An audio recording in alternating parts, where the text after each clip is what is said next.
스포츠 엑스파일의 송철입니다. 어제와 오늘 우리나라 최대 그 화두 이슈는 한강시의 노벨 그 문학상. 야, 이 수상 아니겠습니까? 아시아에서는 최초로 그 여성이 그 노벨 문학상을 받은 거고요. 우리나라에서는 2000년에 김대중 대통령에 서 두 번째로 그 노벨 그 상을 받은 겁니다. 참 대단한 겁니다. 우리가 노벨 문학상을 받는다는 것이요. 그 전부터 노벨 그 문학상 얘기 고은 시인이라든가 황석영 씨 얘기 나왔습니다만 결국은 그게 안 됐잖아요. 한강 씨는 연세대학교 출신이에요. 국문과 출신인데 연세대학에서는 지금 야단 났습니다. 명예 문학 박사 학위뿐만 아니라 연세대학 안에 이 문학관을 줘야 되겠다. 그럴 수밖에 없죠. 우리나라 역사의 한 획을 그은 거 아니겠습니까?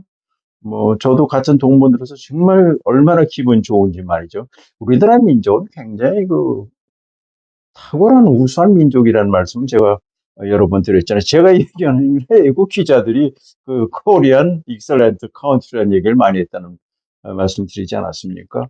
자, 이 노벨상에 대해서 지금 말씀을 드릴게요.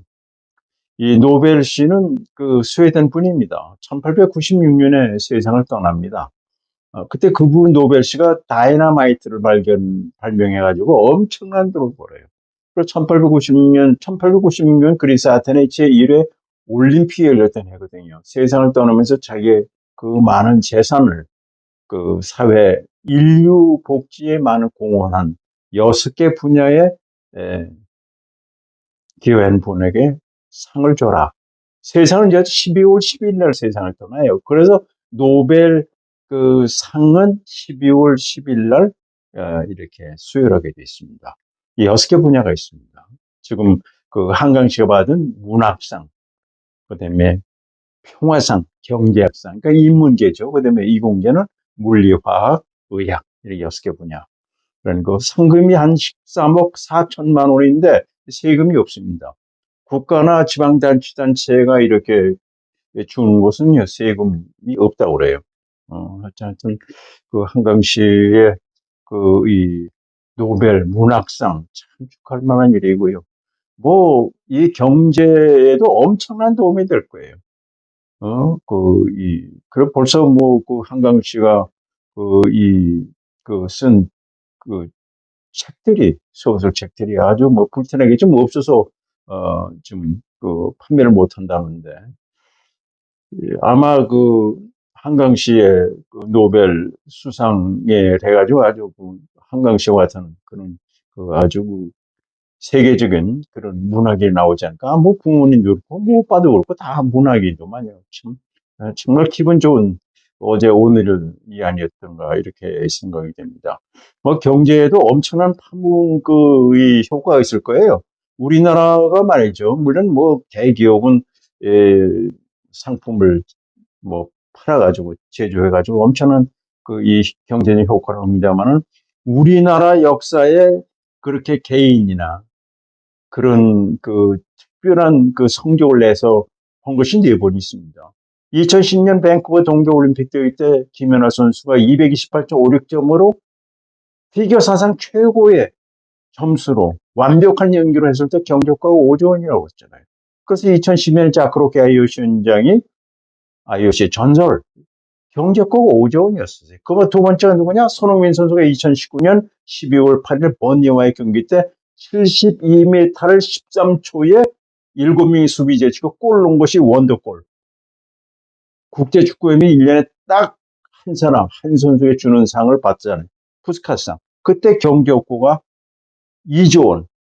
뿐만 아니라 작년에, 현대, 경제개발원이 손흥민 선수의 인지도하고 호감도 때문에 2,700억 원의 경제효과가 있었다고 했잖아요. 이것은 9,800대의 자동차를 판매한 것과 같았다. 그렇게 얘기했고요. 그 다음에 2019년에 이 K-팝, BTS, 방탄소년단이 다이너마이트라고 해가지고 빌보드 차트 1위 올랐잖아요. 경제효과가 1조 7천억 원이 이뤘잖아요. 뿐만 아니라 2013년에 7명으로 구성된 K-팝 BTS가 2014년부터 2023년까지 경제 효과가요. 42조, 유발 효과 14조 이렇게 얘기를 했잖아요. 어? 그리고 넷플릭스 OTT 오징어 게임으로 해가지고 이 에미상 우리나라 이정재 씨가 나무주연상, 황정역 감독이 감독상 6개 분야에서 에미상 받자는 경제 효과가 1조 원이라고 했잖아요. 아마 제가 보기에는 지금 한강 씨의 경제 효과도 엄청나다고 생각이 됩니다. 하여튼 참 축하할 일이고요. 시청자 여러분, 우리나라 민족의 우산 민족입니다. 하여튼 제일 기분 좋은 소식이 아닐 수가 없습니다. 하여튼 뭐 그 얘기를 들을 때마다 아주 그렇게 다들 좋아해요. 참, 우리가 남북 통일만 되면은 참, 대단한 일들을 해낼 수 있을 텐데, 참. 자, 뭐 우리나라 그 축구, 뭐 지난 10일 우리가 요르단 가가지고 홍명보 감독이 2대 0으로 결국은 요르단을 꺾고 지금 2승 그 1무 아니겠습니까? 지금 우리가 그 아시아 그 3차 예선 북중미 월드컵 B조에서 지금 그 1인데요. 오는 15일에 지금 이라크가 우리나라에 오잖아요. 저는 8시에. 그래서 이제 용인에 있는 미루 이 스타디움에서 이제 4차전을 갖게 되겠습니다만은. 자, 이 지난 그 요르단과의 경기할 때 황희찬 선수하고 엄지성 선수가 부상이었잖아요. 결국은 그 오자마자 이 정밀 진단을 해보니까 황희찬 선수는 왼쪽 팔목이 뭐 굉장히 좋지 않은 것 같아요. 근데 황희찬 선수가 참, 뭐 나이가 28살이고요. 정말 활기차고 정말 그 폭발력이 있는데 부상이 있어요. 제가 항상 축구라는 게 태클이라는 게 있잖아요. 결국 황희찬 선수는 더 이상 15일에 있을 이라크전에 뛰지 못한 데라도 제외되고요. 또 엄지성 선수도 사실 황희찬 선수가 전반 20분에 결국은 도저히 뛸 수가 없어서 대신 들어가는데 후반에 다시 또 이게 태클을 받아가지고 또 부상인데 왼쪽 무릎 때문에 결국은 엄지성 선수 지금 스완지 시티에서 뛰잖아요. 잉글랜드 영국에서요. 그래서 황희찬 선수가 엄지성 선수가 26명에서 빠지면서 이승우 선수가 사실 있었어도요. 사실 어릴 때부터 축구 천재로 말이죠. 이강인 선수와 함께 그 대단했던 선수죠. 지금 전미 현대에 있는데 5년 만에 대표 어, 팀으로 선발이 됐네요. 아니 이승우 선수는 발전한 데 있고요. 축구의 실력이 있어요. 근데 너무 이 체력적으로 가냘퍼요. 그러니까 이 벤투 감독의 크리스만 감독의 대표팀으로 이 선발을 발탁하지 못해 안 했단 말이죠. 뭐 황선홍 임시 감독하고 김동훈 감독도 이승우 선수 언론에서 그렇게 얘기했는데 뭐 불구하고 결국은 발탁하지 못한 이유가 바로 이승우 선수 자체가요. 자기 몸을 좀 불려줘야 돼요. 좀 체력도 좀 있어야 돼요. 축구라는 것이 타클이고 그런 건데요. 발자국만 있으면 뭐겠어요. 그리고 이제 문성민 선수, 전현대에 있는데 작년 2023년 10월에 편의전에 출전하고 그다음에 26명 안에 발탁이 되지 못했단 말이죠. 발탁이 됐다고 해서 이라크 전에 꼭 뛴다는 보장은 없습니다만 이 같은 이승우 선수, 특히 이승우 선수가 5년 만에 대표팀에 발탁이 됐다는 거. 어떻게 보면 홍명보 감독이 잘했습니다만 홍명보 감독이 좀 고민할 겁니다. 과연 이라크 전에 이승우 선수를 기용할 것이냐. 뭐 이런 점에서는 아마 오늘도 이제 성남FC 연습장에서 이제 26명이 발을 못 맞췄습니다만 하여튼 15일 저녁 8시에 용인에 있는 미르 스타디움에서 이라크와 경기를 갖게 된다는 거. 이 10일 11일 새벽에 이제 경기 끝나서 전 세계로 올 때, 뭐 우리 선수들이 모두 서포터스 200명의 이 붉은 악마 서포터스들이 전 세계로 같은 비행기로 왔잖아요. 그때 뭐 하이파이브를 하고 그랬다고 그래요. 그럴 수밖에 없죠. 우리가 팔레스타인과의 경기 때 홍명보 감독을 나가라 그러고 야유를 보내고 그랬잖아요. 그런 일을 난 처음 봤어요. 이런 일이 있을 수가 없는데 다시는 이런 일이 있어서는 안 되는 거고요. 뭐 사실은 홍명보 감독도 사실은 그런 비난을 받을 이유가 없어요. 왜냐면 자기가 무슨 뭐 하고 싶어서 하는 것도 아니고 축구협회가 해달라고 해도 할 수 없이 그 자기가 맡은 건데, 응? 그 절차라든가 공정성에서 홍명 감독이 자기가 그런 거 아니잖아요. 축구협회가 잘못이고 축구협회 이임생 그 총괄이사가 결정적으로 한 것이 아니겠어요. 이러면서 홍명보 감독은 사실 피해자인데 이제 그래서 이제 홍명보 감독에 대한 비난에 좀 사그러들지 않았을까. 저도 이 홍명보에 대한 그 감독에 대한 얘기를 해가지고 저도 그 좋지 않은 얘기를 많이 듣는데 저는 기자로 말씀드리는 겁니다. 제가 53년 제가 체육기자하는데 잘 알잖아요. 응? 에? 그래야지 무조건 이 축구 팬들이 비난한다고 해서 저도 같이 거기에 편승해가지고 무조건 하면 안 되죠. 잘하는 건 잘한 거고 못한 건 못한 거다. 해주는 것이 언론 아니겠습니까? 자, 여하튼 홍명보 감독의 우리나라 축구 대표팀. 아마 제가 보기에는 이라크전을 이기면요. 우리가 지금 10번 연속 월드컵 본선에 진출했잖아요. 비조에서는 뭐 우리가 2위 안에 들면은요, 우리가 2026년 북중미 월드컵 본선에 진출하게 되니까 아마 제가 보기에는 본선에 진출하는 건 그렇게 걱정하실 필요성이 없지 않을까 이렇게 생각이 듭니다. 자, 프로야구 내일부터 이제 우리나라 프로야구 플레이오프 1차전이 2위가 이제 삼성 라이온스였기 때문에 홈구장에서 1, 2차전을 먼저 갔죠. 수원 KT가 뭐 다 아다시피 졌어요. 5차전에 그게 한국말로 잘한 거죠. 사실은 저도 수원 KT가 또 이 야구 역사에 정말 새로운 기적을 쌓는가 했습니다만 역시 한각이 있네. 그래도 5차전까지 갔어요.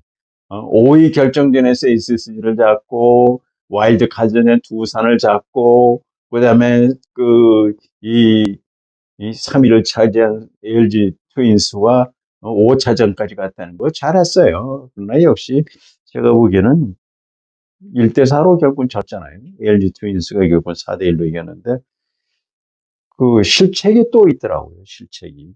1회에 LG 트윈스가 2점을 뽑아냈잖아요. 김현수 적시타도 있었고 오신 선수의 1회 2점을 뽑아냈다네요. 엄상백 선발 투수가 나와서 뭐 결국은 2이닝밖에 못 던졌잖아요. 그리고 LG 트윈 임창규 선수가 투수를 선발을 왔습니다. 6이닝 동안 안타는 3개 맞았습니다만은 3스트라운 4개 잡아내고요. 1실점밖에 하지 않았잖아요. 그리고 3회에 또 한 점 뽑아냈을 때 여기에 또 포수는 장성훈 선수가 실책이 또 있었단 말이죠. 그리고 이제 7회에도 이제 박혜민 선수 안타에 있었고요. 또 실책이 있어요. 또 도루도 하고. 그 다음에 이제 문성주 선수가 적시타. 그리고 4대1로. 결국은 그래도 이강철 감독은 박수를 받았어요. 지금은요, 서포터스들이 말이죠. 성적이 나쁘면요, 나가 하고 그래요. 이승엽 감독이, 어떤 감독이 국민 차자인데, 결국은, 나가라고 그러고 삼성으로 가라고 막 그러지 않았어요.